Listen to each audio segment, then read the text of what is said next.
السلام علیکم۔ میں حافظ صفدرنواز ایڈوکیٹ آپ کو اپنے اسلامی چینل کے اندر خوش آمدید کہتا ہوں۔ آج ہم سورہ البقرہ کی آیت نمبر 59 سے لے کر 60 کا تلاوت و ترجمہ اور تفسیر پڑھنے کا شرف حاصل کریں گے۔ پہلے ہم درود شریف پڑھ لیتے ہیں۔ اللہم صلی علی محمد وعلی آل محمد کما صلیت علی ابراہیم وعلی آل ابراہیم انک حمید مجید۔ اللہم بارک علی محمد وعلی آل محمد کما بارکت علی ابراہیم وعلی آل ابراہیم انک حمید مجید۔ اما بعد فاعوذ باللہ من الشیطان الرجیم، بسم اللہ الرحمن الرحیم۔ وَإِذِ اسْتَسْقَىٰ مُوسَىٰ لِقَوْمِهِ فَقُلْنَا اضْرِب بِّعَصَاكَ الْحَجَرَ فَانفَجَرَتْ مِنْهُ اثْنَتَا عَشْرَةَ عَيْنًا قَدْ عَلِمَ كُلُّ أُنَاسٍ مَّشْرَبَهُمْ كُلُوا وَاشْرَبُوا مِن رِّزْقِ اللَّهِ وَلَا تَعْثَوْا فِي الْأَرْضِ مُفْسِدِينَ وَإِذْ قُلْتُمْ يَا مُوسَىٰ لَن نَّصْبِرَ عَلَىٰ طَعَامٍ وَاحِدٍ فَادْعُ لَنَا رَبَّكَ يُخْرِجْ لَنَا مِمَّا تُنبِتُ الْأَرْضُ من بقلها وقثائها وفومها وعدسها وبصلها قال تستبدلون الذي هو أدنى بالذي هو خير اهبطوا مصرا فإن لكم ما سألتم وضربت عليهم الذلة والمسكنة وباءوا بغضب من الله ذلك بأنهم كانوا يكفرون بآيات الله ويقتلون النبيين بغير الحق ذلك بما عصوا وكانوا يعتدون۔ ترجمہ۔ اور جب موسیٰ نے اپنی قوم کے لیے پانی مانگا تو ہم نے فرمایا اس پتھر پر اپنا عصا مارو، فوراً اس میں سے 12 چشمے بہ نکلے۔ ہر گروہ نے اپنا گھاٹ پہچان لیا، کھاؤ اور پیو خدا کا دیا، اور زمین میں فساد اٹھاتے نہ پھرو۔ اور جب تم نے کہا اے موسیٰ ہم سے تو ایک کھانے پر ہرگز صبر نہ ہوگا، تو آپ اپنے رب سے دعا کیجئے کہ زمین کی اگائی ہوئی چیزیں ہمارے لیے نکالے، کچھ ساگ اور ککڑی اور گیہوں اور مسور اور پیاز۔ فرمایا کیا ادنا چیز کو بہتر کے بدلے مانگتے ہو؟ اچھا مصر یا کسی شہر میں اترو، وہاں تمہیں ملے گا جو تم نے مانگا۔ اور ان پر مقرر کر دی گئی خواری اور ناداری اور خدا کے غضب میں لوٹے۔ یہ بدلہ تھا اس کا کہ وہ اللہ کی آیتوں کا انکار کرتے اور انبیاء کو ناحق شہید کرتے۔ یہ بدلہ تھا ان کی نافرمانیوں اور حد سے بڑھنے کا۔ بے شک ایمان والے اگلے کل کے ولاگ میں پڑھیں گے۔ اس کے بعد اس کی تفسیر ہے۔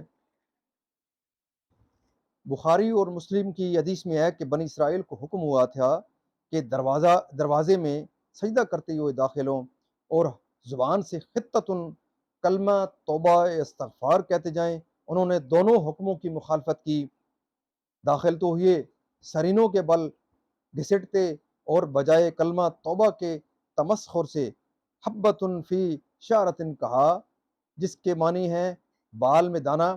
یہ عذاب طاعون تھا جس سے ایک ساتھ میں 24,000 ہلاک ہو گئے۔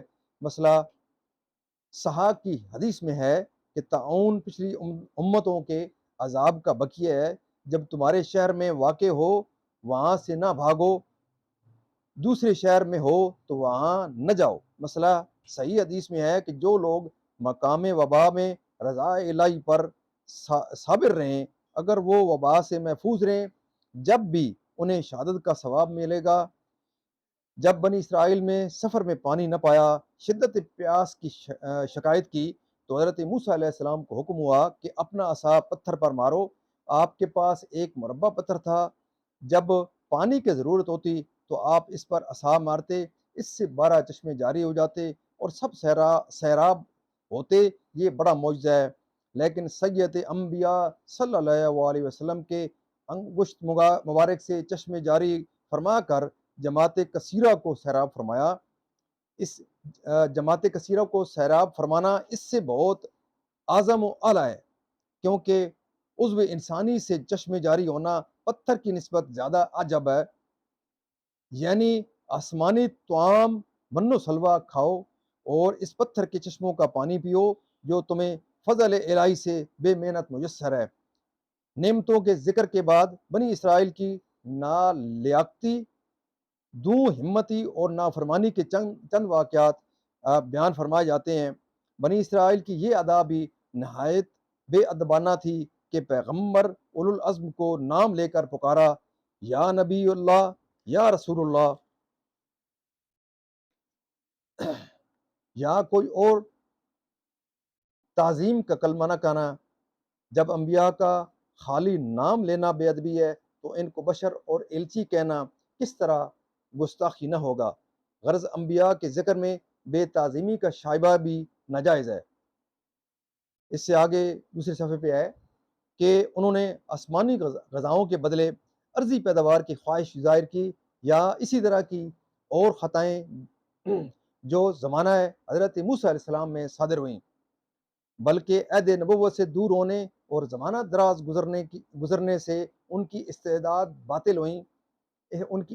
باطل ہوئیں اور نہایت کبھی افعال اور عظیم جرم ان سے سرزاد ہوئے۔ یہ ان کی اس ذلت و خواری کا باعث ہوئے، جیسا کہ انہوں نے حضرت زکریا و یحییٰ علیہ السلام کو شہید کیا، اور یہ قتل ایسے ناحق تھے جن کی وجہ خود یہ قاتل بھی نہیں بتا سکتے۔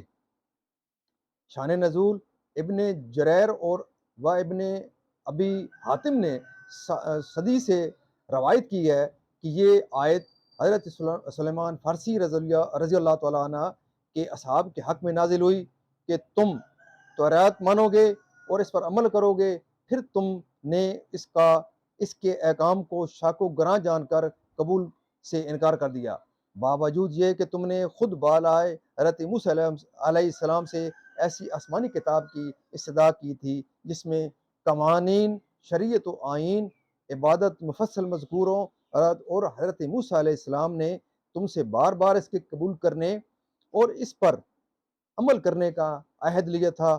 جب وہ کتاب عطا ہوئی تم نے اس کے قبول کرنے سے انکار کر دیا اور عہد پورا نہ کیا۔ بنی اسرائیل کی عہد شکنی کے بعد حضرت جبرائیل علیہ السلام نے بحکم الہی طور پہاڑ کو اٹھا کر ان کے سروں پر قدر قامت فاصلے پر معلق کر دیا، اور حضرت موسیٰ علیہ السلام نے فرمایا تم عہد کرو ورنہ پہاڑ تم پر گرا دیا جائے گا اور تم کچل ڈالے جاؤ گے۔ اس میں صورت و وفائے عہد پر اقرا تھا، اور در حقیقت پہاڑ کا سروں پر معلق کر دینا آیت الہی اور قدرت حق کی برہان قوی ہے۔ اس سے دلوں کو اطمینان حاصل ہوتا ہے کہ بے شک یہ رسول مظہر قدرت الہی ہیں۔ یہ اطمینان اور ان کو ماننے اور عہد پورا کرنے کا اصل سبب ہے۔ یہاں تک اس کی تفسیر کلام کمپلیٹ ہوتی ہے۔ اس کے بعد ایک چھوٹا سا میسج جس میں آپ لوگوں کے لیے سبق آموز ایک میسج ہے آج۔ اوناسس ایک یونانی تاجر تھا، دنیا کی سب سے بڑی جہاز ران کمپنی کا وہ مالک تھا، زیتون کا کاروبار کرتا تھا، اسے دنیا کا امیر ترین شخص ہونے کا اعزاز حاصل تھا۔ اس کو ایک عجیب بیماری لگی تھی جس وجہ سے اس کے اعصاب، سارے جسم کے اعصاب جو ہے وہ جواب دے گئے تھے، یہاں تک کہ آنکھوں کی پلکیں بھی اس کی وہ خود نہیں اٹھا سکتا تھا۔ ڈاکٹر آنکھیں کھولنے کے لیے پلکوں پر ہر روز سلوشن لگا کر اوپر چپکا دیتے تھے۔ ان کو جب آرام کرنے کی ضرورت محسوس ہوتی رات کو تو سلوشن اتار دیتے تو پلکیں خود نیچے گر جاتی، صبح پھر سلوشن لگا دیتے۔ ایک دن اس کی بڑی خواہش پوچھی گئی تو وہ کہنے لگا کہ صرف ایک بار اپنی پلکیں خود اٹھا سکوں، چاہے اس پر میری ساری دولت ہی کیوں نہ خرچ ہو جائے۔ ہم اپنے آپ کا اندازہ لگا لیں کہ اللہ اکبر، کہ صرف ایک پلک خود اٹھانے کے لیے ایک دنیا کا امیر شخص جو ہے وہ اپنی ساری دولت لگانے کو پر تل گیا ہے، لیکن ہم ہر روز ان گنت بار اپنی پلکیں خود اٹھا سکتے ہیں۔ دل ایک خودکار مشین کی طرح بغیر کسی چارجز کے دن میں 1,03,680 مرتبہ دھڑکتا ہے۔ آنکھیں 1,10,00,000 رنگ دیکھ سکتی ہیں۔ اسی طرح زبان، کان، ناک، ہونٹ، دانت، ہاتھ، پاؤں، جگر، معدہ، دماغ، پھیپھڑے، غرض پورے جسم کے اعضاء آٹومیٹک کام کرتے ہیں۔ میرے اللہ نے مجھے اتنے سال سے اللہ تعالیٰ ہمیں کھلا رہا ہے، پلا رہا ہے، سلا رہا ہے، اٹھا رہا ہے، بٹھا رہا ہے، دنیا کی ہر نعمت اس نے ہمیں دے رکھی ہے، لیکن ہم کیوں اس کے قدموں میں اپنے آپ نظر نہیں کرتے، اس کی طرف اس کا کہنا نہیں مانتے؟ ہم کیوں اس کے در بر جا کے اس کے ممنون و مشکور نہیں بن جاتے؟ اس لیے تو اللہ تعالیٰ نے فرمایا ہے کہ وَهُوَ الَّذِي أَنشَأَ لَكُمُ السَّمْعَ وَالْأَبْصَارَ وَالْأَفْئِدَةَ قَلِيلًا مَا تَشْكُرُونَ۔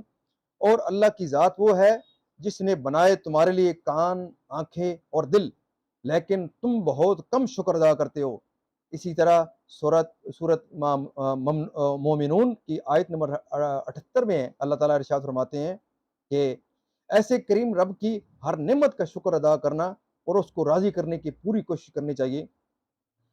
معزز ناظرین، اللہ تعالیٰ کی ان نعمتوں کا شکر ادا کرنے کا بہترین طریقہ یہ ہے کہ ہم اللہ تعالیٰ کے اس کے بتائے ہوئے طریقوں اور جو قرآن پاک کے اندر ضابطے بتائے گئے ہیں اسلامی شریعت کے مطابق، حضور پاک صلی اللہ علیہ وسلم کی پاک سیرت، احادیث پاک کی روشنی میں اور اصحابہ کرام کے نقش قدم پر چل کر ہی ہم اللہ تعالیٰ کے شکر ادا کر سکتے ہیں، اس کی جو نعمتیں ہیں، اور یہی بہترین شکر ادا کرنے کا طریقہ ہے۔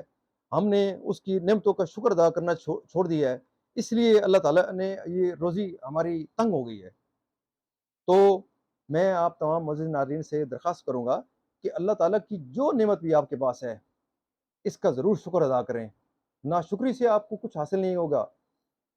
تو جاتے جاتے میں آپ تمام معزز ناظرین کے لیے اللہ تعالیٰ سے دعا کرتا ہوں کہ اللہ تعالیٰ تمام معزز ناظرین اور غائبین جو مجھے دیکھ رہے ہیں اور جو اس پردے کے پیچھے مجھے نہیں دیکھ رہا ہے، اور جو جہاں کہیں بھی ہیں جو پریشان ہیں، اللہ تعالیٰ تمام پریشانوں کی پریشانیاں دور کرے، تمام بیماروں کو شفائے کاملہ عاجلہ عطا فرمائے، اور جو رزق کی وجہ سے تنگ ہیں، کیونکہ موجودہ دور کے اندر ہر بندہ جو ہے وہ معاش اور ذریعہ معاش سے بہت زیادہ تنگ ہے، کیونکہ مہنگائی اس قدر زیادہ ہو گئی ہے۔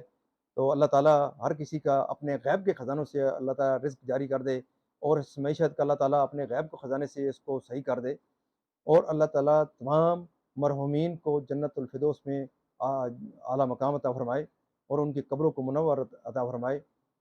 جاتے جاتے میں آپ کو ضرور یہ یاد دلاؤں گا کہ آپ میرے اس چینل کو ضرور لائک اور شیئر کیا کریں، تاکہ یہ درس قرآن ہر بندے تک پہنچ سکے، زیادہ سے زیادہ آپ کی وجہ سے یہ دوسرے دوستوں تک پہنچ سکے، دوسرے کانوں تک پہنچ سکے۔ آمین ثم آمین۔